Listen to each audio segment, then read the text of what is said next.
Hello दोस्तों, मैं रवि चौधरी स्वागत करता हूं आप सभी का आपके अपने परिवार पार्थ अकेडमी में। और आप सभी मेरे साथ पढ़ रहे हैं रेलवे की दमदार श्रृंखला। और इसी श्रृंखला को आप सभी जानते हैं कि हम लोगों ने नाम दिया है पार सीरीज। पार सीरीज के माध्यम से हम लोग यूट्यूब पे पहली बार संपूर्ण रेलवे के जीके जीएस को यहाँ पर पढ़ने का प्रयास कर रहे हैं। इससे पहले भी हम लोग 5 प्रैक्टिस सेट पढ़ चुके हैं। यदि आप लोगों ने नहीं देखे तो हम लोगों ने चैनल पे प्लेलिस्ट बना दी गई है, वहां पर जाकर आप संपूर्ण विस्तार से इन 5 सेटों को पढ़ सकते हैं। और दोस्तों, यदि आप लोग चैनल पे नए हैं तो प्लीज चैनल को लाइक और सब्सक्राइब जरूर करिएगा। बिगर किसी देरी से हम लोग आज की क्लास के पहले प्रश्न की ओर रुख करेंगे। चलिएगा, आज की क्लास का जो हम लोगों को पहला प्रश्न यहाँ पर देखे रखा है, देखिएगा जो हम लोगों को पहला प्रश्न देखे रखा है, भारत का सबसे दूरस्थ भारत का सुदूरस्थ बिंदु है। तो भारत का सबसे जो दूरस्थ बिंदु हम लोगों को यहाँ पर कौन सा देखने को मिलेगा। हम लोगों से यहाँ पे सवाल पूछा है, 4 ऑप्शन देखे रुख में है, ये कन्याकुमारी, रामेश्वरम, इंदिरा पॉइंट या पॉइंट कोलिमार। तो आप लोगों को याद होना चाहिए कि आपका इंदिरा पॉइंट सबसे दूरस्थ हमें बिंदु देखने को मिलेगा। ऑप्शन नंबर सी हमारे सवाल का बिल्कुल राइट आंसर यहाँ पर देखने को मिलेगा। देखिएगा, हमें भारत के 4 हमें मुख्यतः शोर देखने को मिलेंगे। एक तो हमें पूर्वी शोर देखने को मिलेगा, जो भारत का सबसे पूर्वी बिंदु होगा उसका नाम हम लोगों ने वालांगू दिया है। क्या नाम देंगे हम लोग उसे? वालांगू नाम दिया है। यह हमें मुख्य रूप से अरुणाचल प्रदेश, कहां पर हमें हमें अरुणाचल प्रदेश में या आपके अरुणाचल प्रदेश में हम लोगों को देखने को मिलेगा। यानी भारत की मुख्य भूमि का सबसे दक्षिणतम बिंदु यदि सवाल पूछ लेगा तो फिर ये होगा केफ केमोरियन। कौन सा होगा? केफ केमोरियन हमें भारत की मुख्य भूमि का सबसे दक्षिणतम बिंदु हम लोगों को दे जो जो यहाँ पर देखने को मिलेगा। लेकिन भारत का सबसे दक्षिणतम बिंदु सवाल पूछ लेगा तो तो हम लोगों को ग्रेट निकोबार पर यहाँ पर आप लोगों का एक पॉइंट देखने को मिलेगा, जिसका नाम है जिसको हम लोगों ने नाम दिया है यहाँ पर इंदिरा पॉइंट। क्या नाम दिया है? इंदिरा पॉइंट हम लोगों ने जिसको यहाँ पर नाम दिया है। तो यह हमें भारत का सबसे दक्षिणतम बिंदु देखने को मिलेगा। यानी भारत की मुख्य भूमि का यदि सबसे दक्षिणतम बिंदु सवाल पूछ लेगा तो फिर जवाब होगा यहाँ पर केप केबोडिन। फिर इसके बाद यदि सवाल पूछ लेगा कि भारत का सबसे हमें पश्चिम बिंदु कौन सा देखने को मिलेगा, तो जवाब होगा यहाँ पर गौर माता। कौन सा देखने को मिलेगा? गौर माता देखने को मिलेगा। और वहीं पर भारत का सबसे हमें यहाँ पर आप लोगों का उत्तरी बिंदु कौन सा देखने को मिलेगा, तो आपका उत्तरी बिंदु कौन सा देखने को मिलेगा, तो फिर यहाँ पर जवाब होगा कि आपका जवाब होगा इंदिरा काल। ये इंदिरा काल हमें भारत का सबसे उत्तरी बिंदु यहाँ पर देखने को मिलेगा। ठीक है, इतना आप लोगों को यहाँ पर इन तट क्षेत्रों के बारे में याद होना चाहिएगा। और देखिएगा, जब भारत के तटीय क्षेत्रों के बारे में सवाल पूछ लेगा तो भारत के 9 ऐसे राज्य है, 9 ऐसे राज्य जिनकी जो सीमा हमें समुद्र के साथ साझा करती हुई देखने को मिलती है। तो भारत के 9 ऐसे राज्य हैं जिनकी हमें समुद्र के साथ सीमा साझा होती हुई यहाँ पर जो देखने को मिलेगी। यदि सवाल पूछ लेगा कि सर्वाधिक तटीय वाला राज्य कौन सा होगा, सर्वाधिक तटीय सीमा वाला, यानी जिस राज्य की सीमा सर्वाधिक यहाँ पर हमें समुद्र के साथ साझा करती हुई देखने को मिलेगी, तो जवाब हो जाएगा गुजरात हमें देखने को मिलेगा। तो टोटल इसकी 1214 किलोमीटर ये समुद्र के साथ अपनी सीमा को साझा करता है। सेकंड पायदान पर कौन होगा? दूसरे नंबर पर आप लोगों को यहाँ पर आंध्र प्रदेश देखने को मिला। कौन सा? आंध्र प्रदेश देखने को मिलेगा। तो आपका आंध्र प्रदेश 973 जो किलोमीटर समुद्र के साथ जो अपनी सीमा साझा करता है। हमें थर्ड नंबर पर यहाँ पर देखने को मिलेगा तमिलनाडु। तो तमिलनाडु यहाँ पर जो सीमा साझा करता है वो 906 किलोमीटर सीमा साझा करता है। और फोर्थ पायदान पर हमें महाराष्ट्र देखने को मिलेगा, और महाराष्ट्र 654 किलोमीटर समुद्र के साथ अपनी सीमा को साझा करता है। तो ये भी आप लोगों को यहाँ पर याद होना चाहिएगा। हमसे सवाल पूछेगा भारत का सुदूरस्थ जो दक्षिणी बिंदु कौन सा होगा, तो जवाब हो जाएगा इंदिरा पॉइंट हम लोगों को यहाँ पर देखने को मिलेगा। ऑप्शन नंबर सी बिल्कुल हमारे सवाल का यहाँ पर राइट आंसर हम लोगों को देखने को मिलेगा। चलिएगा, बढ़ेंगे इसी के साथ नेक्स्ट प्रश्न पर। और जो नेक्स्ट प्रश्न हम लोगों को यहाँ पर क्या क्या देखने को मिलेगा, भारत के किस प्रसिद्ध स्टेडियम का नाम बदलकर निरंजन शाह स्टेडियम रख दिया गया है। और हाल ही में ये सौराष्ट्र क्रिकेट का पहले ये नाम हुआ करता था, लेकिन अब ये यहाँ पर चेंज कर दिया गया है। ठीक है, आप लोगों को यहाँ याद होना चाहिएगा। चलिएगा बढ़ेंगे नेक्स्ट प्रश्न पर। और नेक्स्ट प्रश्न हम लोगों को यहाँ पर क्या देखने को मिला, देखिएगा सवाल पूछा है कि अभी हाल ही में जारी आंकड़ों के अनुसार रूफ टॉप और शोर क्षमता, यानी जब जो हम लोग हमारी छतों पर सोलर प्लेट जो लगाते हैं उनमें सर्वाधिक क्षमता किस राज्य की हम लोगों को यहाँ पर देखने को मिलती है, ये हम लोगों से सवाल पूछा है। तो महाराष्ट्र, यानी रूफ टॉप सौर ऊर्जा में पहले पायदान पर कौन सा राज्य रहा। चार ऑप्शन देके रखो, महाराष्ट्र, राजस्थान, गुजरात या उत्तर प्रदेश। तो आप लोगों को याद होना चाहिए कि गुजरात पहले नंबर पर हम लोगों को देखने को मिलेगा, सेकंड नंबर पर यहाँ पर महाराष्ट्र रहा। कौन रहा, महाराष्ट्र हम लोगों को यहाँ पर देखने को मिलेगा। और वहीं पर यदि सवाल पूछ लेगा कि कुल यहाँ पर सौर ऊर्जा का उत्पादन किस राज्य में होता हुआ देखने को मिलता है, कुल सौर ऊर्जा का उत्पादन किस राज्य में देखने को मिलेगा, तो फिर दोस्तों जवाब होगा कि राजस्थान हम लोगों को यहाँ पर पहले पायदान पर जो देखने को मिलेगा, क्योंकि भारत का सबसे बड़ा जो सोलर प्लांट है हम लोगों ने यहीं पर देखने को मिलेगा। सोलर जो प्लांट है वो हमें राजस्थान के जोधपुर जिले में, कहां पर, राजस्थान के जोधपुर जिले में देखने को मिला है, जिसका नाम है यहाँ पर भाडला। कौन सा, भाडला सोलर प्लांट, हमें भारत का सबसे बड़ा सोलर प्लांट हमें यहाँ पर देखने को मिलेगा। आप लोगों को यहाँ पर याद होना चाहिएगा, ठीक है। और वहीं पर भारत का हमें एक राष्ट्रीय उद्यान देखने को मिलेगा, हमें भारत का एक राष्ट्रीय उद्यान देखने को मिलेगा जिसका नाम है यहाँ पर पेंच राष्ट्रीय उद्यान। कौन सा, पेंच राष्ट्रीय उद्यान। और यह पेंच राष्ट्रीय उद्यान हमें महाराष्ट्र में देखने को मिलेगा। अब इस पेंच राष्ट्रीय उद्यान की खासियत क्या है कि यह 100% सौर ऊर्जा के माध्यम से जो संचालित होता है, 100% सौर ऊर्जा से यह संचालित होता है, यह यहाँ पर संचालित होता है। आप लोगों को यहाँ पर इतना कॉन्सेप्ट यहाँ पर याद होना चाहिएगा। हम लोगों से जो सवाल पूछा था कि रूफ टॉप और सौर क्षमता वाला अग्रणी राज्य कौन सा है, तो यह हमें गुजरात यहाँ पर देखने को मिलेगा। लेकिन यानी कुल सौर ऊर्जा का यदि प्रतिशत पूछेगा या क्षमता पूछेगा तो राजस्थान हम लोगों को यहाँ पर पहले पायदान पर देखने को मिलता है। यानी इतना सारा डाटा आप लोगों को यहाँ पर याद होना चाहिए था। चलिएगा इसी के साथ बढ़ेंगे नेक्स्ट प्रश्न पर।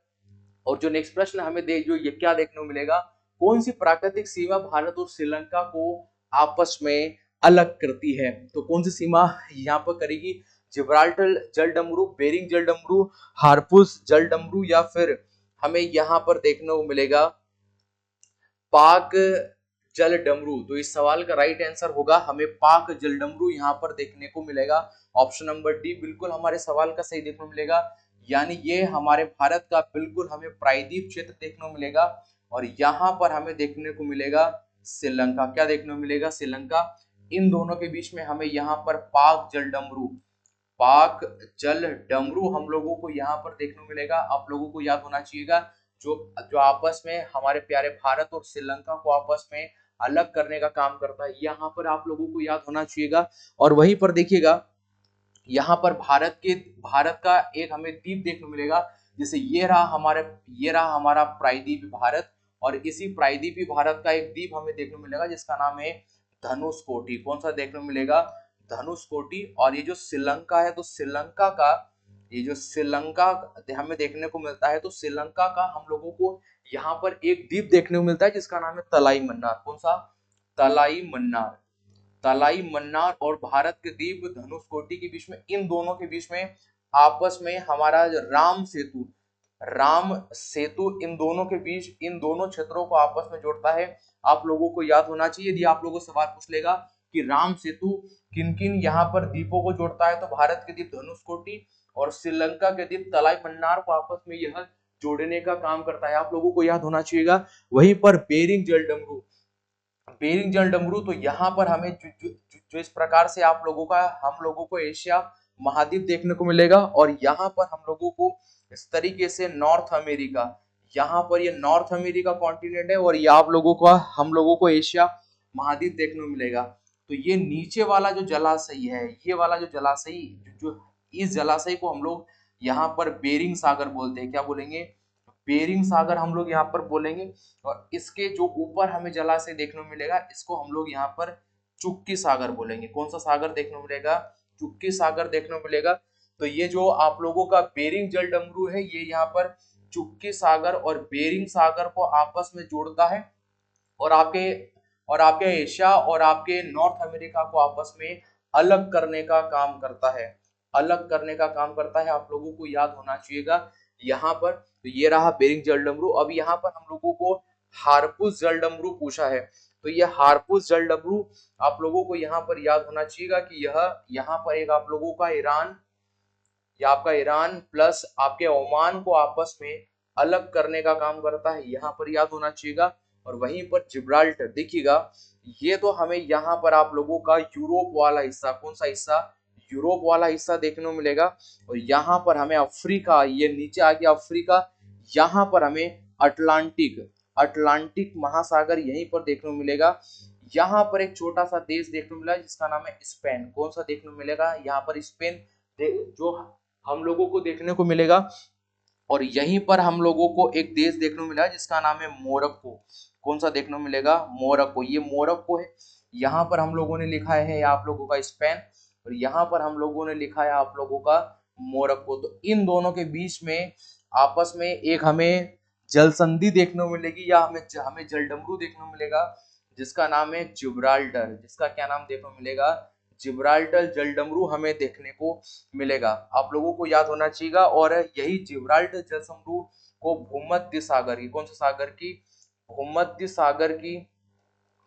सागर की से चाबी भी कहा जाता है। यदि आप लोगों से सवाल पूछ लेगा कि भूमध्य सागर की चाबी किस जलसंधि को कहा जाता है या किस जलडमरू को कहा जाता है, तो जवाब होगा कि यहाँ पर हमें किसी जिब्राल्टर को भूमध्य सागर की चाबी भी कहा जाता है। इतना आप लोगों को यहाँ पर याद होना चाहिए था। चलिएगा दोस्तों, मैं आशा करता हूँ कि आप सभी को समझ में भी आ रहा होगा। आप लोगों को ये नोट कर लेना है और इसी के साथ हम लोग बढ़ेंगे नेक्स्ट प्रश्न पर। और जो नेक्स्ट प्रश्न हमें क्या देखने को मिलेगा कि अभी हाल ही में लोकसभा द्वारा प्रेस नियतकालिक जो पत्रिका रजिस्ट्रेशन विधेयक है 2023 जो पारित किया गया,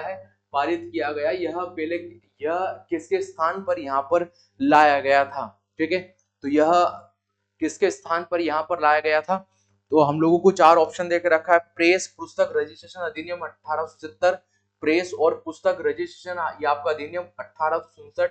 तो ऑप्शन नंबर बी बिल्कुल सही होगा। प्रेस और आपके पुस्तक रजिस्ट्रेशन अधिनियम 1867 की जगह पर जो इसे लाया गया था।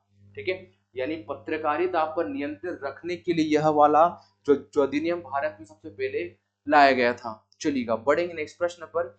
और जो नेक्स्ट प्रश्न हम लोगों को यहाँ पर क्या देख रहा है ना कि किसी व्यक्ति, दल या राष्ट्र का किसी निश्चित निर्णय या कानून को रोकने के लिए कौन सा अधिकार कहलाता है?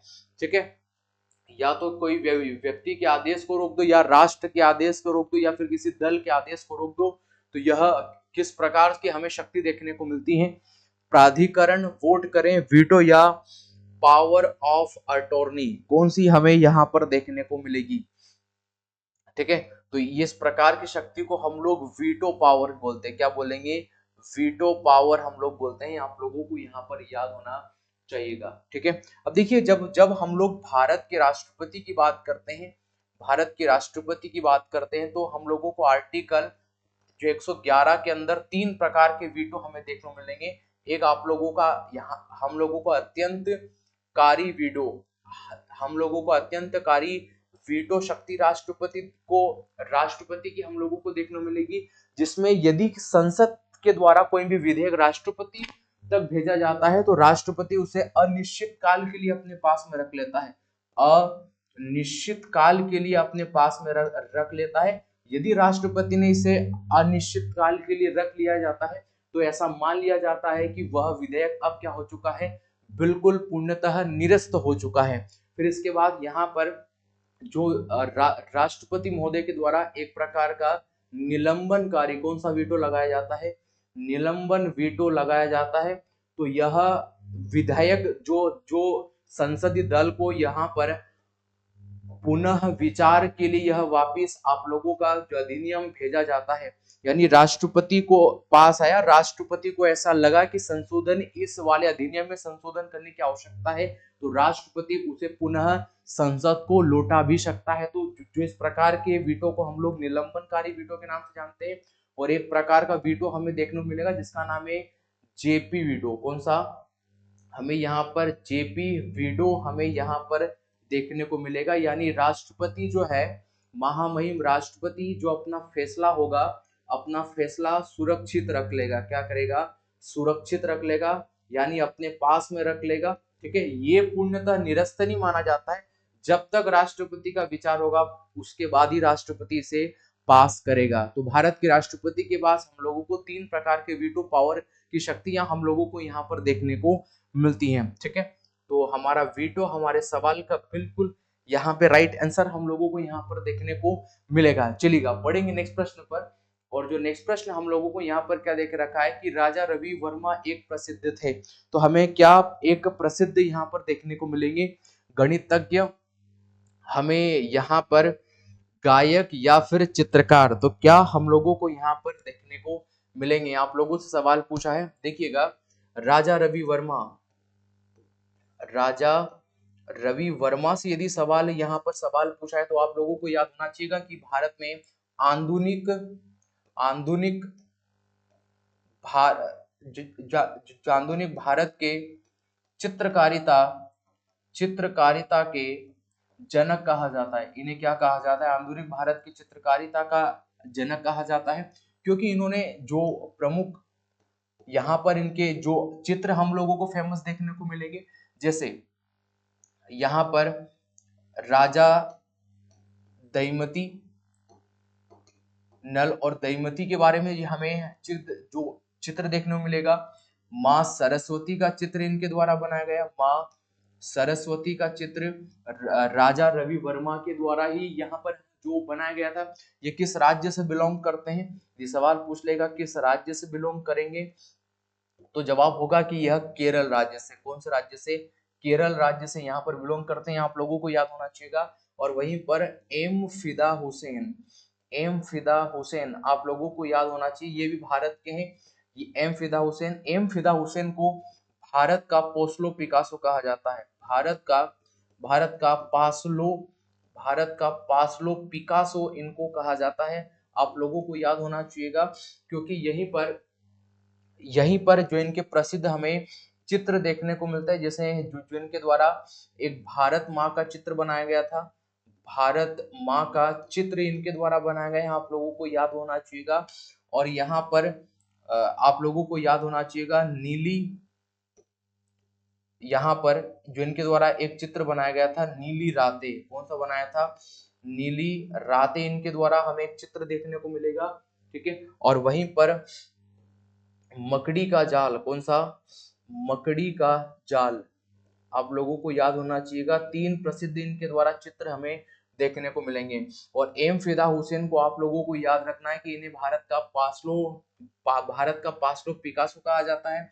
और इनके द्वारा भारत माँ का चित्र बनाया गया, नीले रातें चित्र बनाया गया, और एक मकड़ी का जाल नामक चित्र इन्हीं के द्वारा यहाँ पर बनाया जाता है। और वहीं पर राजा रवि वर्मा के बारे में, राजा रवि वर्मा को क्या कहा जाता है? आधुनिक भारत का यहाँ पर चित्रकारिता का जनक कहा जाता। तो यह हमें प्रमुख चित्रकार यहाँ पर देखने को मिलेंगे। ऑप्शन नंबर डी इस सवाल का बिल्कुल हमें राइट आंसर यहाँ पर देखने को मिलेगा। चलिएगा बढ़ेंगे नेक्स्ट प्रश्न पर। और जो नेक्स्ट प्रश्न हम लोगों को यहाँ पर क्या देखने को मिलेगा? नेक्स्ट प्रश्न हमें देखने को मिलेगा नीति आयोग द्वारा वुमेन ट्रांसफॉर्मिंग इंडिया अवार्ड्स किस वर्ष शुरू किया गया है? किस वर्ष शुरू किया गया था?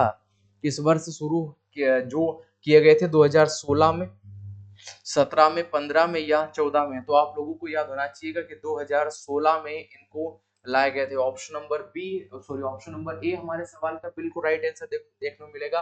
और वहीं पर जब बात होगी नीति आयोग की जब यहाँ पर बात होगी तो आप लोगों को याद होना चाहिए कि नीति आयोग की पहली बैठक कब हुआ था? इनकी पहली बैठक का आयोजन कब किया गया था? जवाब होगा 8 फरवरी। कब हुआ था? 8 फरवरी 2015 को हमें पहली बैठक देखने को मिलेगी। और इसी पहली बैठक में यहाँ पर सीओ कौन बनाए गए थे? तो यहाँ पर सिंधु श्री हमें यहाँ पर छल्लर, ये क्या बनाए गए थे, पहले सीओ बनाए गए थे। यदि सवाल पूछ लेगा कि इसी नीति आयोग के पहले उपाध्यक्ष कौन बनाए गए, जवाब होगा अरविंद अरविंद पनगड़िया यहाँ पर साहब डॉक्टर अरविंद पन जो गड़िया यहाँ पर उपाध्यक्ष बनाए गए। और नीति आयोग का अध्यक्ष हमेशा के लिए कौन होगा, तो जवाब होगा कि देश के जो वर्तमान प्रधानमंत्री होते हैं, तत्कालीन उस समय के जो प्रधानमंत्री होंगे वो इसके यहाँ पर अध्यक्ष चुने जाते हैं। आप लोगों को याद होना चाहिएगा। तो यह पहले नीति आयोग के उपाध्यक्ष और सीईओ हुआ करते थे। लेकिन सवाल यदि ये पूछ लेगा, मैंने कल भी लिखाया था आप लोगों की वर्तमान इस नीति आयोग के अध्यक्ष कौन है, तो आप जानते हैं कि श्री नरेंद्र मोदी साहब, नरेंद्र मोदी यहाँ पर माने गए हैं। और यदि इसके सीईओ के बारे में पूछ लेगा तो आप लोगों को याद होना चाहिएगा MVR सुब्रमण्यम साहब, आप लोगों को याद होना चाहिएगा। और इसके उपाध्यक्ष कौन है, यदि सवाल पूछ लेगा कि इसके उपाध्यक्ष कौन है, तो आप लोगों को यहाँ पर याद होना चाहिएगा कि यहाँ पर सुमन बेरी कौन माने गए दोस्तों, सुमन बेरी आप लोगों को यहाँ पर याद रखना पड़ेगा। ये तीनों आप लोगों को यहाँ पर याद होना चाहिएगा। ठीक है, हमारे सवाल का बिल्कुल हम लोगों को राइट आंसर देखने मिलेगा 2016 चलेगा। दोस्तों बढ़ेंगे नेक्स्ट प्रश्न पर। और जो नेक्स्ट प्रश्न हम लोगों को यहाँ पर क्या देखने को मिलेगा, नेक्स्ट प्रश्न हमें यहाँ पर देखने को मिलेगा प्रथम पंचवर्षीय योजना का मुख्य ध्यान पर था, यानी इसका मुख्य उद्देश्य यहाँ पर हम लोगों को क्या देखने को मिलेगा, सेवा क्षेत्र, कृषि क्षेत्र, आप लोगों का औद्योगिक क्षेत्र, कृषि और आपका औद्योगिक क्षेत्र। तो आप लोगों को याद होना चाहिएगा कि प्रथम पंचवर्षीय योजना का जो कार्य था वह कृषि था, यानी कृषि पर बढ़ावा देने का हम लोगों ने प्रयास किया था। ठीक है, जब आप देखिएगा भारत में पहली पंचवर्षीय योजना कब आएगी, तो जवाब होगा कि 1951 से लगाकर तो 1956 तक हम लोगों को पहली पंचवर्षीय योजना यहाँ पर देखने को मिलेगी। इसके बाद 1956 के बाद में 1961 तक हमें दूसरी पंचवर्षीय योजना देखने को मिली। इसके बाद में 1961 से लगाकर तो 1966 तक हमें तीसरी पंचवर्षीय योजना देखी। इसके बाद 3 साल का हमें यहाँ पर अवकाश देखने को मिलेगा, हमें अवकाश एक वार्षिक हमें देखने को मिली। इसके बाद फिर 1969 से लगाकर तो 1974 तक हमें यहाँ पर चौथी पंचवर्षीय योजना देखने को मिलेगी। फिर इसके बाद हमें यहाँ पर 1974 से आप लोगों को याद रखना है कि 1978 तक ये पांचवी जो पंचवर्षीय योजना हुई थी, यह 4 वर्षीय पंचवर्षीय योजना थी। इसके बाद भारत में रोलिंग प्लान आते हैं, ये 2 वर्षों तक रहे रोलिंग प्लान। फिर इसके बाद भारत में फिर ये आपके 1980 से लगाकर हमें 85 तक हमें यहाँ पर छठी पंचवर्षीय योजना देखने को मिलेगी। और आपके 1985 से लगाकर तो 90 तक हम लोगों को 7वीं पंचवर्षीय योजना यहाँ पर देखने को मिलेगी। फिर इसके बाद आप लोगों के 1990 और 92 के बीच में फिर से हमारे वार्षिक अवकाश यहाँ पर घोषित किए जाते थे। लेकिन फिर इसके बाद आपके 1992 से लगाकर 97 तक हमें आपकी 8वीं पंचवर्षीय योजना देखने को मिलेगी। फिर आपके 1997 से लगाकर तो 2002 तक हमें 9वीं पंचवर्षीय योजना देखने को मिलेगी। फिर आपके 2002 से लगाकर तो 2007 तक हमें 10वीं पंचवर्षीय योजना देखने को मिलेगी। फिर 2000 यहाँ पर 7 से लगाकर तो 2012 तक हम लोगों को 11वीं पंचवर्षीय योजना देखने को मिलेगी। और इसी के बाद हम लोगों को 2012 से का समय से लगाकर तो 2017 तक माना गया था 12वीं पंचवर्षीय योजना का समयकाल। तो हम लोगों को वर्तमान तक 12 पंचवर्षीय योजनाएं यहाँ पर देखने को मिलती हैं। और ये रही 12 पंचवर्षीय योजनाएं। और इसी के अंदर यहाँ पर पहली बार भारत में रोलिंग प्लान लाए गए थे। रोलिंग प्लान यहाँ पर लाया गया था। यहाँ पर हमें एक वर्ष यानी वार्षिक हमें अवकाश देखने को मिलते हैं। ठीक है, ये हमें यहाँ पर अवकाश देखने को मिलते हैं। ठीक है, ये आप लोगों को यहाँ पर याद होना चाहिएगा। और ये कंटिन्यूसली 12 पंचवर्षीय योजनाएं आप लोगों को यहाँ पर भी याद होना चाहिएगा। ठीक है, हम लोगों से सवाल पूछा था कि प्रथम पंचवर्षीय योजना का मुख्य ध्यान पर था, तो इनका कृषि का बढ़ावा दिया गया था पहली पंचवर्षीय योजना के अंतर्गत। ठीक है, आप लोगों को याद होना चाहिएगा। और किस देश से हम लोगों ने मॉडल अपनाया था, तो रूस से। रूस से हम लोगों ने पंचवर्षीय योजना का मॉडल यहाँ पर अपनाया था। चलिएगा, इसी के साथ बढ़ेंगे नेक्स्ट प्रश्न पर। और जो नेक्स्ट प्रश्न हम लोगों को यहाँ पर क्या देख रखा है कि प्रसिद्ध हिंदी उपन्यास तस्मत किसने लिखा। अब तस्मत किसके द्वारा लिखा गया, त्रिलोचन, यशपाल, नगेंद्र या भीष्म साहनी। तो ये लिखा गया है भीष्म साहनी के द्वारा। ऑप्शन नंबर डी सवाल का बिल्कुल मुझे राइट आंसर यहाँ पर देखने को मिलेगा। चलिएगा दोस्तों, बढ़ेंगे नेक्स्ट प्रश्न पर। और जो नेक्स्ट प्रश्न हम लोगों को यहाँ पर क्या देखने को मिलेगा, आरटीआई अधिनियम कब प्रभावी हुआ। हमें मुख्य रूप से कब प्रभावी यहाँ पर देखने को मिलेगा, यानी भारत में कब सूचना के अधिकार को यहाँ पर लागू कर दिया गया था। तो आप लोगों को याद होना चाहिए कि 12 अक्टूबर 2005 को इसको पूर्णतः पूरे भारतवर्ष में प्रभावी यहाँ पर किया गया। इसको पारित करने वाला पहला राज्य कौन सा था, पहला राज्य कौन सा देखने को मिलेगा, तो जवाब होगा कि पहला राज्य हम लोगों को तमिलनाडु। कौन सा देखने को मिलेगा, तमिलनाडु यहाँ पर देखने को मिलेगा। सेकंड नंबर पर इसको किसने पारित किया था, तो जवाब होगा गोवा के द्वारा पारित किया गया था। लेकिन इसका पहली बार प्रयोग किसने किया, किस राज्य के द्वारा पहली बार इसका प्रयोग किया गया था, जवाब होगा राजस्थान। राजस्थान के द्वारा सबसे पहले आरटीआई अधिनियम 2005 का क्या किया गया था, सबसे पहली बार भारत में प्रयोग किया गया था। ये यहाँ पर आप लोगों को याद होना चाहिए। ऑप्शन नंबर ए हमें इस सवाल का बिल्कुल यहाँ पे राइट आंसर देखने को मिलेगा। चलिएगा दोस्तों, या जो पढ़ेंगे इसके नेक्स्ट प्रश्न पर। और जो नेक्स्ट प्रश्न हम लोगों को यहाँ पर क्या देखने को मिलेगा, वारली लोक चित्रकारी किस राज्य की लोक कला का एक रूप है। कौन सी वारली हम लोगों को यहाँ पर देखने को मिलेगी। देखो, आप लोगों को वारली चित्रकला देखनी है तो हमें महाराष्ट्र, गुजरात, मध्य प्रदेश या राजस्थान। तो जवाब होगा कि हमें ये वारली महाराष्ट्र की देखने को मिलेगी। ऑप्शन नंबर ए इस सवाल का बिल्कुल राइट आंसर होगा। देखिए, वारली कहाँ की देखने को मिलेगी, तो जवाब होगा कि वारली हमें महाराष्ट्र की देखने को मिलेगी। कहाँ की, महाराष्ट्र की देखने को मिली। इसके बाद में एप्पन, कौन सी एप्पन हमें कहाँ के देखने को मिलेगी, आपके उत्तराखंड राज्य की देखने को मिलेगी। और वहीं पर अल्पना, अल्पना कहाँ की देखने को मिलेगी, तो हम लोगों को यह पश्चिम बंगाल की यहाँ पर देखने को मिलेगी। फिर इसके साथ हमें मडाना, कौन सी मडाना, तो मडाना कहाँ की देखने को मिलेगी, तो यह हमें राजस्थान की देखने को मिलेगी। फिर इसके अंदर हमें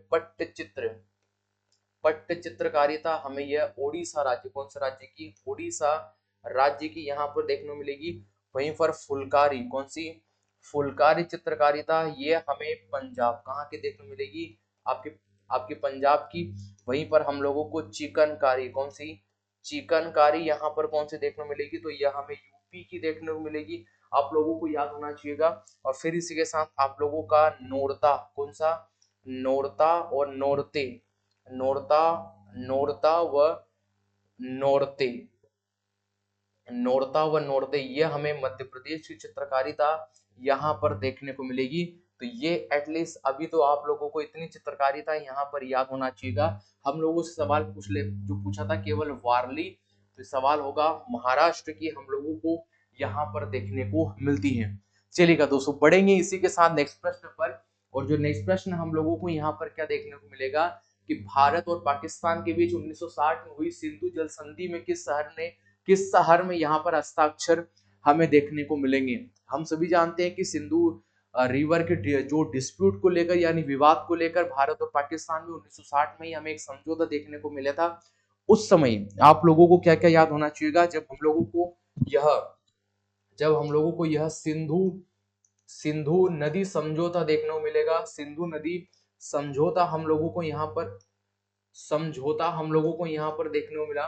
तो आप लोगों को ये कब देखने को मिलेगा, जवाब होगा 1960 में। और कौन सा शहर, किस शहर में यहाँ पर हस्ताक्षर देखने को मिलेगी, जवाब होगा कराची। कहाँ पर देखने को मिला था, तो ये हमें देखने को मिला था। इसके साथ आप लोगों को याद होना चाहिए उस समय जो पाकिस्तान के प्रधानमंत्री कौन हुआ करते थे, पाकिस्तान के प्रधानमंत्री आयूब खान कौन हुआ करते थे, आयूब खान उस समय पाकिस्तान के प्रधानमंत्री थे।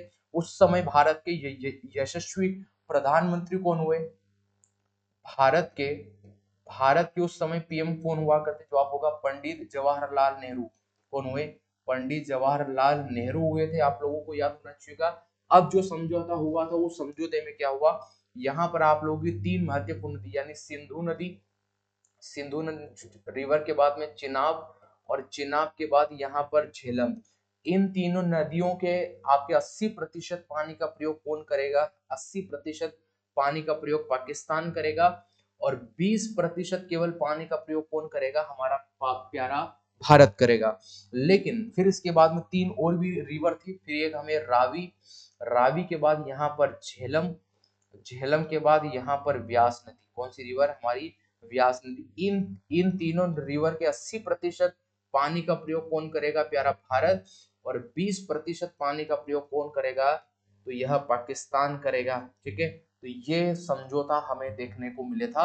लेकिन मुख्य बात यह थी, यह हमें किस शहर में देखने को मिले था? तो हमें कराची में यह देखने को मिलेगा। ऑप्शन नंबर सी इस सवाल का बिल्कुल यहाँ पर हम लोगों को राइट आंसर देखने को मिलता है। चलिएगा दोस्तों, बढ़ेंगे नेक्स्ट प्रश्न पर। और जो नेक्स्ट प्रश्न हम लोगों को यहाँ पर क्या देखने को मिलेगा कि उत्तर प्रदेश में निम्नलिखित में कौन सा यहाँ पर स्मारक नहीं है? तो यूपी में कौन सा स्मारक हम लोगों को नहीं देखने को मिलता है? सफर दंगा मकबरा, ताजमहल, बड़ा इमाम बाड़ा, या हम लोगों को देखने को मिलेगा सारनाथ स्तूप? तो आप सभी जानते हैं ऑप्शन नंबर डी यहाँ पर बिल्कुल हमें सारनाथ का स्तूप देखने को मिला। ये हमें कहाँ पर देखने को मिलता है? हमें मध्य प्रदेश में देखने को मिलेगा, और 1989 में इसे यूनेस्को ने अपने विश्व धरोहर की सूची में शामिल किया। यूनेस्को ने विश्व धरोहर की सूची में इसको हाल जो इसको 1989 में, कब? 1989 में इसको शामिल किया था, आप लोगों को याद होना चाहिएगा। और वहीं पर यही सांची स्तूप की क्या खासियत है? सॉरी सारनाथ, मैं माफी चाहूंगा। सवाल था कि उत्तर प्रदेश में निम्नलिखित में से कौन सा हमें स्मारक नहीं देखने को मिलेगा? तो उत्तर प्रदेश में सारनाथ देखने को मिलता है, बड़ा इमाम बाड़ा देखने को मिलेगा, और वहीं पर सफर, ये माफी चाहूंगा, ये यहाँ पर गलत होगा, हम लोग थोड़ा सा बाहर चले गए, सारनाथ स्तूप था ये। ठीक है, हमें यहाँ पर सफरगंज यहाँ का मकबरा देखने को मिलेगा। ऑप्शन नंबर ये हमें यहाँ पर यूपी में देखने को मिलता है, बाकी हमें सभी चीजें यहाँ पर यूपी में देखने को मिलती है। चलिएगा, बढ़ेंगे नेक्स्ट प्रश्न पर। और जो नेक्स्ट प्रश्न हमें देखने को मिलेगा कि राउरकेला, भिलाई, बोकारो, विशाखापट्टनम आदि केंद्र हैं, तो ये किसके प्रसिद्ध केंद्र यहाँ पर माने जाते हैं? 4 ऑप्शन आप लोगों को देख रखा मिला है कि ये कपास और ये कपड़ा उद्योग, फुट लूस उद्योग, रासायनिक संयंत्र, या फिर लोहा इस्पात और उद्योग। तो आप सभी को जानना चाहिए कि लोहा इस्पात उद्योग के लिए फेमस है। वहीं पर आप लोगों को याद होना चाहिएगा कि आप लोगों का जो भिलाई संयंत्र है, भिलाई इस्पात केंद्र है, ये 1955 में हम लोगों को बनता हुआ देखने को मिलेगा। कहाँ पर है ये हम लोगों को छत्तीसगढ़ में देखने को मिलेगा। और किसके सहयोग से बनाया गया था? ये सोवियत संघ, सोवियत संघ यानी रूस के सहयोग से इसको बनाया गया था, यानी सहायता किया था। फिर इसके बाद आप लोगों को याद होना चाहिएगा कि राउरकेला, कौन सा? राउरकेला हम लोगों को इस्पात संयंत्र जो 1959 में बना, हमें कहां पर देखने को मिलेगा? हमें यहाँ आप लोगों के उड़ीसा राज्य में देखने को मिलेगा। ये किसकी सहायता से बनाया था? ये जर्मनी की सहायता से। किस देश की सहायता से? तो जर्मनी की सहायता से हम लोगों को जो बनता हुआ देखने को मिलेगा। फिर इसके साथ में और कौन सा देखने को मिलेगा? और कौन सा आप लोगों को देखने को मिलेगा? तो यहाँ पर आप लोगों को याद होना चाहिएगा कि यही राउरकेला के बाद हम लोगों को यहाँ पर दुर्गापुर, कौन सा? दुर्गापुर यहाँ पर इस्पात, ये भी 1959 में हम लोगों को बनता हुआ देखने को मिलेगा। ये हमें पश्चिम बंगाल में देखने को मिलेगा, और यह यहाँ पर आपका ब्रिटेन की सहायता से, कौन से देश की सहायता से? ब्रिटेन की सहायता से हम लोगों को यहाँ पर देखने को मिलेगा। ठीक है, और यहाँ पर हम लोगों को बोकारो, बोकारो देखने को मिलेगा। ये 1964 में बनता है, ये वर्तमान झारखंड में हम लोगों को देखने को मिलेगा। और ये किसकी सहायता? तो ये भी रूस की सहायता से यहाँ पर सहयोग से बना है। तो ये 4 आपके इस्पात संयंत्र के बारे में याद होना चाहिए, उनके राज्य के बारे में याद होना चाहिए, और उनकी स्थापना कब हुई और किस देश के सहयोग से ये यहाँ पर स्थापित किए गए थे, ये आप लोगों को याद होना चाहिएगा। चलिएगा, इसी के साथ बढ़ेंगे नेक्स्ट प्रश्न पर। और जो नेक्स्ट प्रश्न हम लोगों को देख रखा है कि आपके स्टार्टअप इंडिया मंत्रालय का एक प्रमुख कार्यक्रम था, तो ये किसका कार्यक्रम हम लोगों को देखने को मिलेगा? Startup India. ठीक है, तो ये किसका कार्यक्रम हुआ करता था? मानव संसाधन विकास, कौशल विकास और आपका उद्यमिता। तो ऑप्शन नंबर बी पे ही जाएंगे, ये हमें बिल्कुल यहाँ पर सही देखने को मिलेगा। और आपका स्टार्टअप इंडिया जो था हमें कब देखने को मिला था? ये 2016 में मुख्य रूप से हम लोगों को यहाँ पर देखने को मिलता है, यह आप लोगों को याद होना चाहिए था। ठीक है, और वहीं पर आप लोगों को यहाँ पर याद होना चाहिएगा कि यही स्टार्टअप के बाद में कुछ विशेष योजनाएं, जैसे आप लोग बात करेंगे मेक इन इंडिया। कौन सी योजना? Make in India. जो योजना मेक इन इंडिया जो योजना यहाँ पर चलाई गई थी, ये कब लॉन्च की गई थी भारत में? आप लोगों को याद होना चाहिएगा। तो ये आपकी 25 सितंबर और आप लोगों के 2014 में इसको यहाँ पर लॉन्च किया गया था। और वहीं पर आप लोगों को ये भी याद होना चाहिएगा, यदि सवाल पूछ लेगा कि यहाँ पर स्वच्छ भारत मिशन, कौन सा? स्वच्छ भारत मिशन, स्वच्छ भारत अभियान की यहाँ पर शुरुआत कब की गई थी? तो स्वच्छ भारत अभियान की शुरुआत यहाँ पर 2 अक्टूबर 2014 को ही यहाँ पर की जाती है। ये भी आप लोगों को यहाँ पर याद रखना पड़ेगा। और आपका स्टार्टअप जो मिशन था, आप लोगों का स्टार्टअप मिशन जो कि भारत सरकार द्वारा चालू किया गया था, ये 2016 में चलाए गए कार्यक्रम हम लोगों को यहाँ पर देखने को मिलते हैं। ठीक है, हम लोगों को यहाँ पर देखने को मिलेंगे। और इसके साथ में प्रधानमंत्री जनधन योजना, प्रधानमंत्री हम लोगों को यहाँ पर जनधन योजना के बारे में यदि सवाल पूछ लेगा तो हमें अब आप लोगों को 28 अगस्त और आपके 28 अगस्त 2014 को यह योजना यहाँ पर बनती हुई देखने को मिलती है। तो इन सभी योजनाओं के बारे में याद होना चाहिए। ऑप्शन नंबर बी हमें बिल्कुल इस सवाल का राइट आंसर यहाँ पर देखने को मिलता है। चलिएगा, इसी के साथ बढ़ेंगे नेक्स्ट प्रश्न पर। और जो नेक्स्ट प्रश्न हम लोगों को यहाँ पर क्या देखने को मिलेगा, किस या आपके अनुच्छेद के अंतर्गत भारत के राष्ट्रपति मृत्यु दंड की सजा पाए हुए व्यक्ति को क्षमा, फांसी या आपके स्थगन या सजा में कमी कर सकते हैं? यानी कुल मिलाकर ये सवाल पूछा है कि भारत के राष्ट्रपति की क्षमादान की शक्ति कौन से आर्टिकल में विधित है या कौन से आर्टिकल में यहाँ पर दी गई है? तो आर्टिकल 65 में हम लोगों को नहीं देखने को मिलेगा। यहाँ पर जब यहाँ पर राष्ट्रपति ना हो, जब यहाँ पर राष्ट्रपति उनके पद पर ना हो, तो उनके पद पर उपराष्ट्रपति उपराष्ट्रपति उनके पद पर बैठ सकते हैं। उपराष्ट्रपति जो है, जो उनके पद के योग्य यहाँ पर माने जाते हैं, आप लोगों को याद होना चाहिए, वो उनके पद पर बैठ सकते हैं। आर्टिकल 50 में क्या देख रखा है? तो यहाँ पर कार्य न्यायपालिका, जो न्यायपालिका व कार्यपालिका का पृथक्करण, कार्यपालिका का यहाँ पर पृथक्करण की बात करता है, ये आप लोगों को याद होना चाहिएगा। आर्टिकल 1, 2, 3 में यहाँ पर अध्यादेश जारी करने की शक्ति होती है राष्ट्रपति के पास, अध्यादेश यहाँ पर जारी करने की शक्ति यहाँ पर होती है। और वहीं पर आर्टिकल 72 में यहाँ पर क्षमादान की शक्ति, राष्ट्रपति महामहिम राष्ट्रपति के पास में क्षमादान की यहाँ पर शक्ति होती है, आप लोगों को याद होना चाहिए। और वहीं पर गवर्नर, सभी राज्यों में गवर्नर यहाँ पर नियुक्ति किए जाते हैं।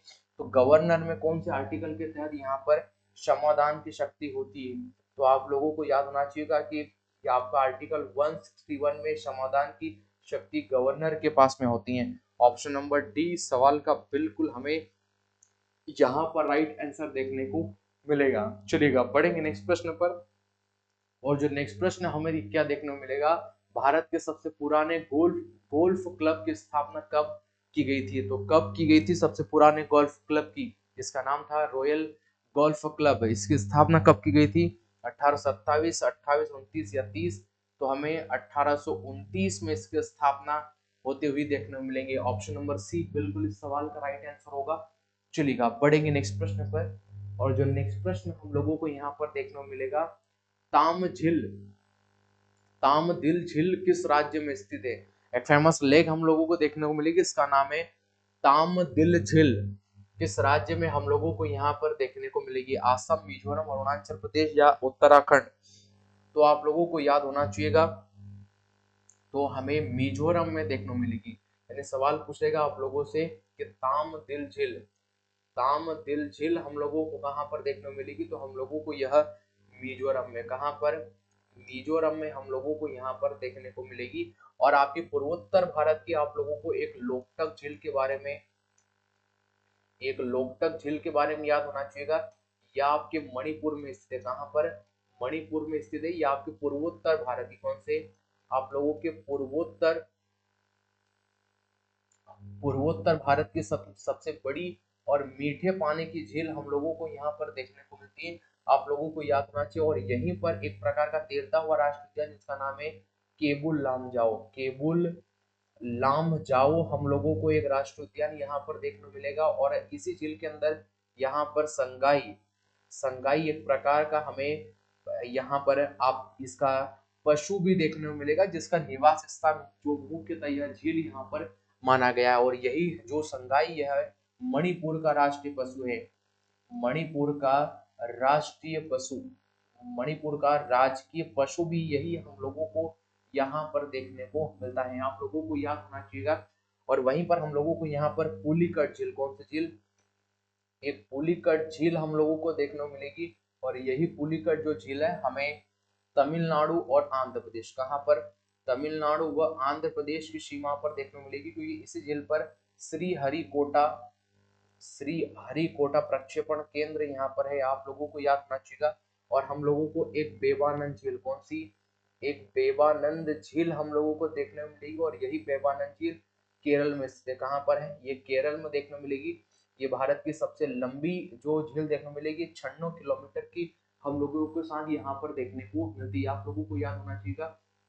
और वहीं पर देखिएगा, जब कृत्रिम झील की बात होगी, कृत्रिम झील के बारे में बात करेंगे, तो देखिएगा जब हम लोगों को आपके यूपी में एक रिहंद परियोजना, कौन सी? हम लोगों को एक रिहंद परियोजना देखने को मिलेगी। और इस रिहंद परियोजना के पीछे का, इस रिहंद परियोजना के पीछे जो जलाशय का निर्माण हुआ है उसको हम लोगों ने नाम दिया है गोविंद वल्लभ पंत।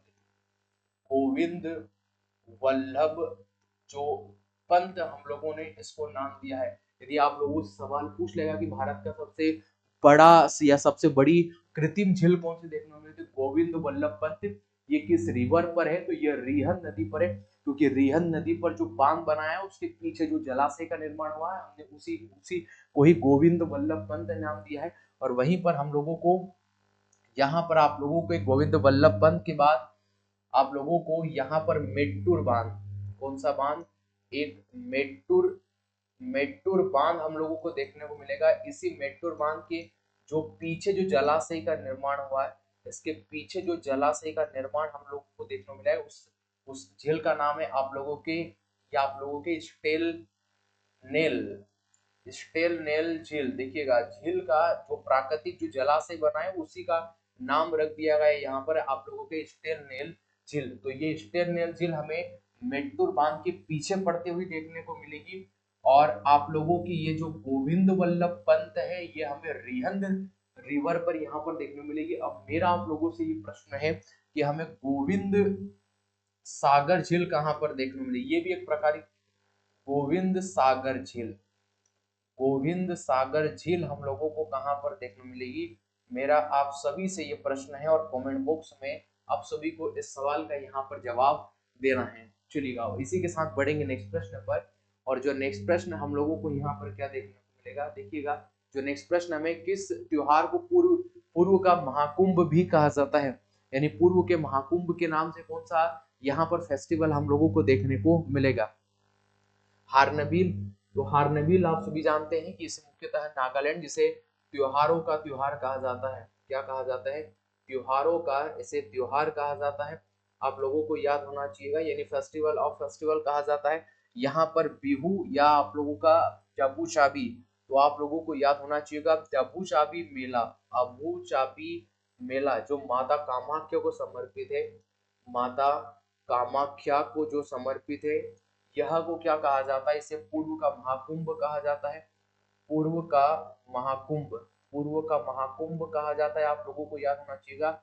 या इसे पूर्व का महाकाव्य क्या कहा गया है? पूर्व का महाकाव्य इसे कहा जाता है। आप लोगों को याद होना चाहिए यह 4 दिवसीय मेला लगता है। 4 दिवसीय हम लोगों को यहाँ पर मेला देखने को मिलेगा। और यह हमें किस राज्य में देखने को मिला? जवाब होगा हमें आसाम राज्य में। कहाँ पर? आसाम राज्य में हमें एक प्रकार का टी उत्सव, कौन सा उत्सव? हमें टी उत्सव देखने को मिलेगा। हमें आपके आसाम राज्य में एक मी डेम मी की हम लोगों को यहाँ पर जाति, यहाँ पर आपकी चापेहाओम जनजाति हम लोगों को यहाँ पर देखने को मिली। इसके द्वारा यह मी डेम मी की क्या मनाया जाता है? यह मी डेम मी की फेस्टिवल्स यहाँ पर मनाया जाता है। और यहाँ पर बिहू एक उत्सव, कौन सा उत्सव? बिहू उत्सव हमें आपके असम राज्य में देखने को मिलता है। तो ये सभी आप लोगों को यहाँ पर याद होना चाहिए था। चलिए तो पढ़ेंगे नेक्स्ट प्रश्न पर। और जो नेक्स्ट प्रश्न है कि भारत के संविधान में निम्नलिखित में संशोधनों में से किसने गोवा को पूर्ण राज्य का दर्जा दिया?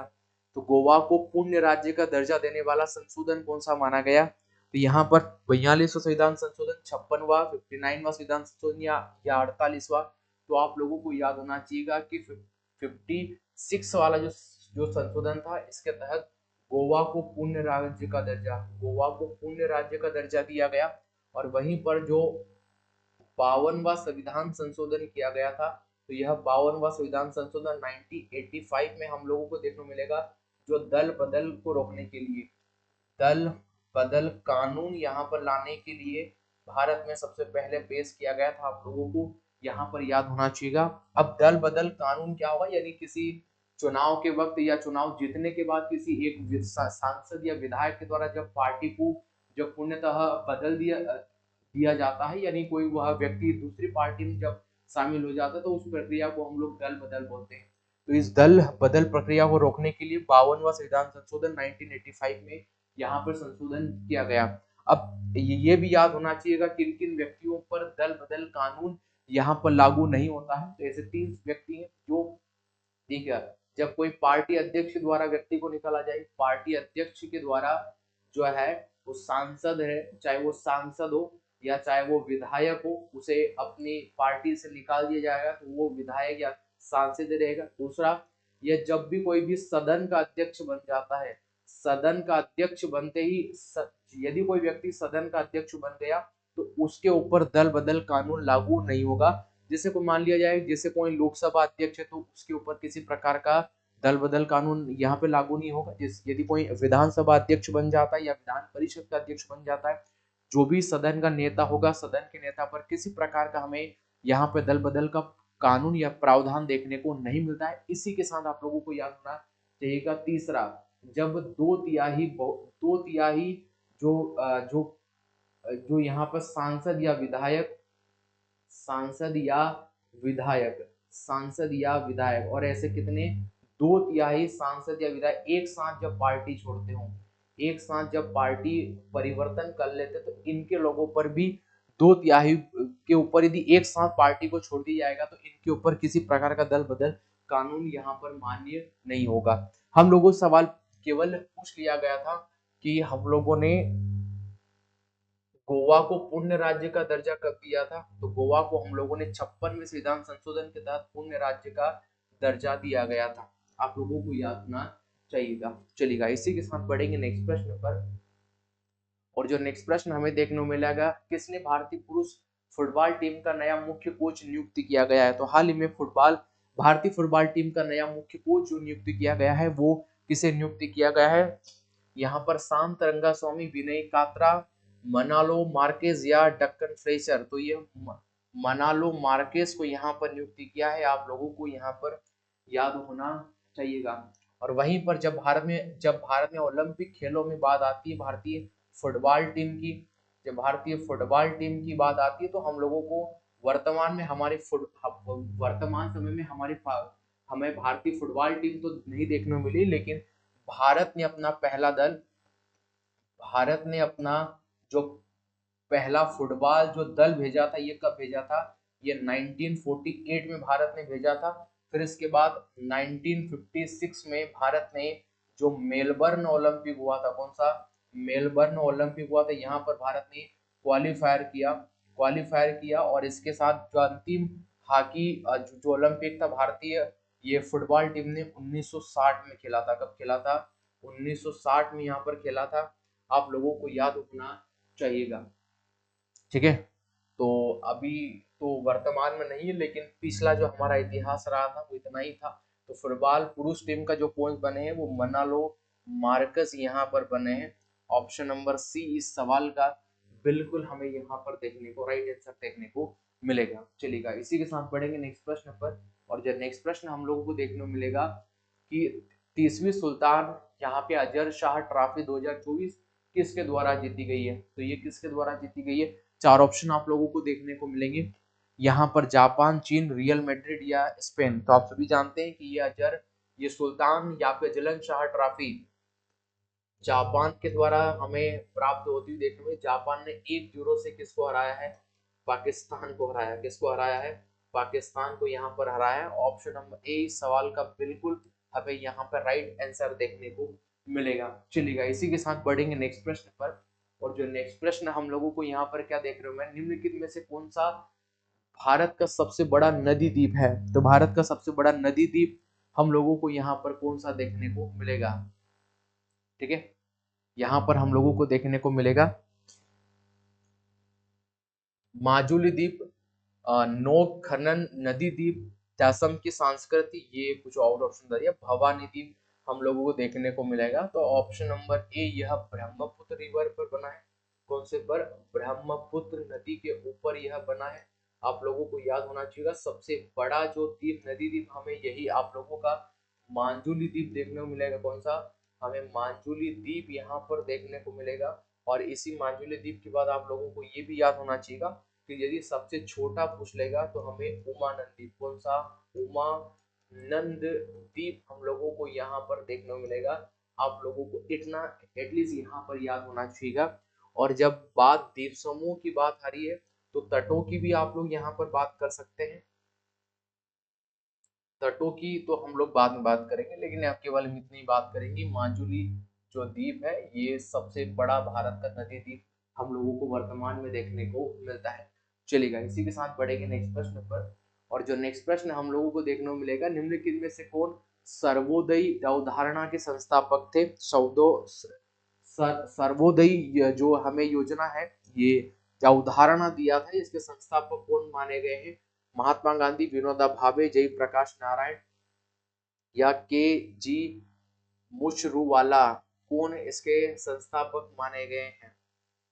आप लोगों को याद होना चाहिए सर्वोदय योजना या सर्वोदय अवधारणा, महात्मा गांधी, विनोबा भावे, जयप्रकाश नारायण या के जी मशरूवाला, कौन माने गए हैं? ठीक है, तो सर्वोदय अवधारणा जयप्रकाश नारायण यहाँ पर माने गए हैं। ऑप्शन नंबर बी हमें बिल्कुल यहाँ पे राइट आंसर देखने को मिलेगा। चलिएगा, इसी के साथ पढ़ेंगे नेक्स्ट प्रश्न पर। और जो नेक्स्ट प्रश्न हम लोगों को यहाँ पर क्या देखने को मिलेगा, और देखिए यहाँ पर हम लोगों को विनोबा भावे भी देखने को मिलेंगे। और विनोबा भावे, आप सभी जानते हैं कि विनोबा भावे के द्वारा भारत में भूदान आंदोलन चलाया गया। कौन सा आंदोलन? भूदान आंदोलन यहाँ पर चलाया गया था, आप लोगों को याद होना चाहिए। और जो इनके द्वारा 1951 में पहली बार भूदान आंदोलन चलाया गया था, आप लोगों को याद होना चाहिए, जिसके कारण 1958 में इन्हें पहली बार या पहले भारतीय जिन्हें रेमन मैग्सेसे से पुरस्कार मिला था। कौन सा? रेमन मैग्सेसे से पुरस्कार मिला था, आप लोगों को याद होना चाहिए। और इन्हें ही बाद में 1983 में आप लोगों को ये भी याद होना चाहिए कि इन्हें भारत रत्न भी दिया गया। क्या रत्न? कौन सा रत्न? भारत रत्न इन्हें 1983 में दिया गया, लेकिन रेमन मैग्सेसे पुरस्कार भी इन्हें 1958 में ही मिल चुका था। ऐसा प्राप्त करने वाले ये पहले भारतीय थे, यह पहले भारतीय यहाँ पर माने गए। आप लोगों को याद होना चाहिए। चलिएगा दोस्तों, अब बढ़ेंगे नेक्स्ट प्रश्न पर। अब जो नेक्स्ट प्रश्न हम लोगों को यहाँ पर क्या देखने को मिलेगा, कूनो राष्ट्रीय उद्यान निम्नलिखित में से किस राज्य में है? कूनो नेशनल पार्क है, कौन से राज्य में देखने को मिलेगा? छत्तीसगढ़ में। देखो छत्तीसगढ़ में हमें गुरु घासीदास राष्ट्रीय उद्यान, और आपका नाम होगा इंद्रावती। कौन सा? इंद्रावती राष्ट्रीय उद्यान हम लोगों को यहाँ पर देखने को मिलेगा। ठीक है, अब आप लोगों का कूनो राष्ट्रीय उद्यान कहाँ पर देखने को मिलेगा? तो मध्य प्रदेश में हम लोगों को देखने को मिलेगा। जो मध्य प्रदेश में एक प्रकार का हमें कूनो राष्ट्रीय उद्यान, कौन सा? कूनो राष्ट्रीय उद्यान यहाँ पर देखने को मिलेगा। और यही कूनो राष्ट्रीय उद्यान के बाद आप लोग याद करिएगा, हमें यहाँ पर मांधवगढ़ राष्ट्रीय उद्यान, कौन सा? बांधवगढ़ राष्ट्रीय उद्यान हम लोगों को देखने मिलेगा। हम लोगों को यहीं पर बांधवगढ़ राष्ट्रीय उद्यान, कौन सा, हमें बांधवगढ़ राष्ट्रीय उद्यान यहाँ पर देखने मिलेगा। हमें कान्हा किसली, कौन सा, कान्हा किसली, कान्हा किसली हम लोगों को राष्ट्रीय उद्यान यहाँ पर देखने को मिलेगा। यहीं पर हम लोगों को सतपुड़ा, सतपुड़ा राष्ट्रीय उद्यान यहीं पर देखने मिलेगा। यहीं पर हम लोगों को पेंच राष्ट्रीय उद्यान, पेंच राष्ट्रीय उद्यान यहीं पर देखने को मिलेगा। पेंच के बाद आप लोग याद करेंगे कि पेंच के बाद हम लोगों को पन्ना राष्ट्रीय उद्यान, पन्ना राष्ट्रीय उद्यान भी हमें मध्य प्रदेश में देखने को मिलेगा। फिर इसके बाद में हमें जीवाश्म राष्ट्रीय उद्यान, कौन सा, एक जीवाश्म राष्ट्रीय उद्यान भी हमें यहीं पर देखने को मिलेगा।